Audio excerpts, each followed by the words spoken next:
Hello and welcome back, everyone. We are going to start a new chapter, new questions and ideas, and it is the first part. So, let us start. The story of Buddha. So, Buddha, Gautam Buddha, was also known as Siddhartha. मतलब उनका real name Siddharth था, and he was founder of Buddhism. He was born about 2500 years ago. और इस time पे काफ़ी changes हो रहे थे सोसाइटी में. लोगों के मन में काफ़ी क्वेश्चंस आ रहे थे कि what is after death, how is life after death, who is God, what is Karma, philosophy, ये सब कुछ चल रहा था. इस टाइम पे बुद्धा का जन्म हुआ and he belong to a small association called Sakyagana. वो एक क्षत्रिय थे.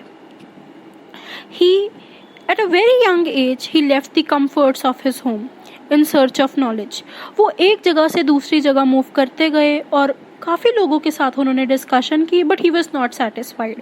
तो इन्होंने सोचा कि वो खुद का एक पाथ बनाएंगे टू रियलाइजेशन. इसलिए उन्होंने काफ़ी देर मेडिटेट किया एक जगह पे पीपल ट्री के अंदर at Bodhgaya in Bihar, and there he attend enlightenment. After that he was known Buddha और द वाइस वन. उसके बाद वो सारनाथ गए वाराणसी के पास और फर्स्ट टाइम उन्होंने वहाँ पे एक sermon डिलीवर किया. फिर उसके बाद वो पूरी जिंदगी एक जगह से दूसरी जगह जाते गए और लोगों को सिखाते गए. And finally he passed away at Kushinara. One of the main teachings of Buddha was that our life is full of suffering and unhappiness.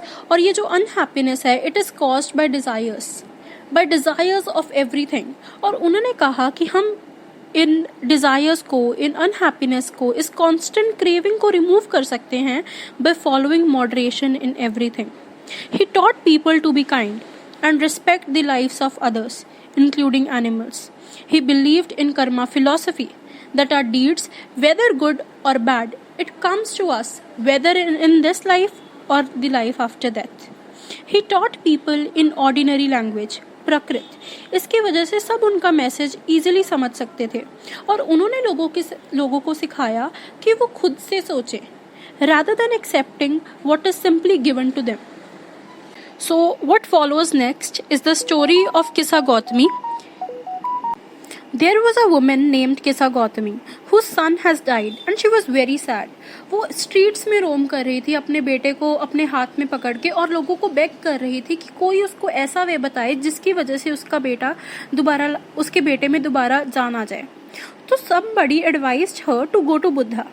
और बुद्धा ने उसको कहा कि आप मुझे मुट्ठी भर मस्टर्ड सीड्स ला के दीजिए और मैं आपके सन को दोबारा लाइफ में ला दूंगा. Kissa Gautami was overjoyed and she started off at once. Buddha stopped her and said that you should bring the mustard seeds from that family in which no person has died. So Kissa Gautami went from door to door. But जहाँ भी वो जाती थी कोई ना कोई उस घर में father, mother, sister, brother, husband, wife, कोई ना कोई तो मरा हुआ था. सो इससे बुद्धा ने सिखाया कि सफरिंग्स तो हर जगह है.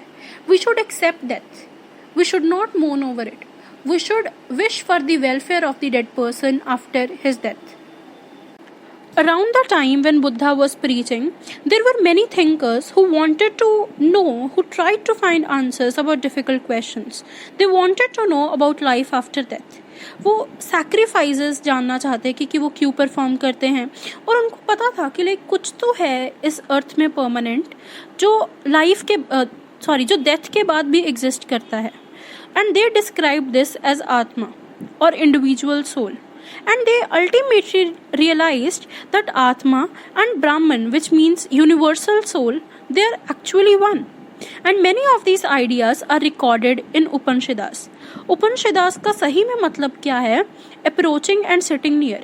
Because these were written in the form of dialogues between the students and teachers. Many Upanishad thinkers were mainly men. They were Brahmins and Rajas, and there were very few women thinkers. Gargi, she was famous for her learning, और वो काफ़ी debates में participate करती थी जो royal courts में held होते थे. Royal people hardly took part in these discussions और उसमें एक सबसे बड़े एक्सेप्शन थे सत्याकामा जबाला.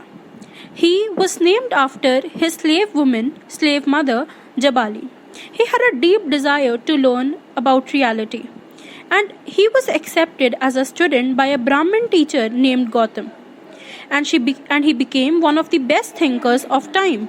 This was the time when many other scholars were at work. One of the most famous was Panani. He prepared grammar for Sanskrit. He arranged vowels and consonants in a special order. और उससे वो एक formula create कर लेते थे that is known as algebra. He used these to write down the rules of the language in short formula. Or there are about 3,000 of them. Thank you so much. Please do like, subscribe the channel and comment down your suggestions. Thank you.